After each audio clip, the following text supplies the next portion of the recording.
Thank you. Jagan గారి పరిపాలన ఎలా ఉందన్న? బాగాలేదన్న. బాగాలేదు అంటే ఏం నచ్చలేదు మీకు? పరిపాలన నచ్చలా. పరిపాలన అంటే ఏ విధంగా నచ్చలేదు? కంపెనీస్ లేవు, ఐటీ కంపెనీస్ రావు, వచ్చినాయి వెళ్ళిపోతున్నాయి. ప్రజెంట్ అయితే అది పరిస్థితి. నేను సాఫ్ట్వేర్ ఇంజనీర్ 3 సంవత్సరాలు బెంగళూరు చేసా. మా టెక్నాలజీ లేదు, రిజైన్ చేసా. ఇప్పుడు మళ్ళీ నాకు కొత్త కంపెనీ జాయిన్ అవడానికి లేదు. అదే కంపెనీస్ ఉంటే ఏదో రకంగా మేము విన్ అయ్యేవాళ్ళం. 14 months అవుతుంది నేను రిజైన్ చేసి. సో ఇప్పుడు నాకు ఆపర్చునిటీ లేదు. సార్ విజయవాడ వెస్ట్ నుంచి బీజేపీకి ఇచ్చారు. నెక్స్ట్ వైసీపీ నుంచి షేక్ ఆసిఫ్ గారికి ఇచ్చారు. నెక్స్ట్ బీజేపీ నుంచి సుజనా చౌదరి గారికి ఇచ్చారు. అంటే ఎవరు వస్తే బాగుంటది అనుకుంటున్నారు? ఎవరు వస్తే బాగుందంటే మేము అనుకున్న క్యాండిడేట్ అయితే టికెట్ ఇవ్వలేదు.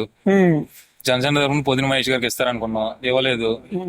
క్యాండిడేట్ పొత్తులో కలిసి దాని మీద భిన్నంగా సుజనా చౌదరి గారికి ఇచ్చారు, బీజేపీకి ఇచ్చారు. క్యాండిడేట్ చూసి ఓటేయాలి కాబట్టి పార్టీ న్యూస్ కాకుండా క్యాండిడేట్ చూసి ఓటేస్తాం. ఈసారి జగన్మోహన్ రెడ్డి గారు సీఎం అవుతారంటారా, చంద్రబాబు నాయుడు గారు అవుతారంటారా? సీఎం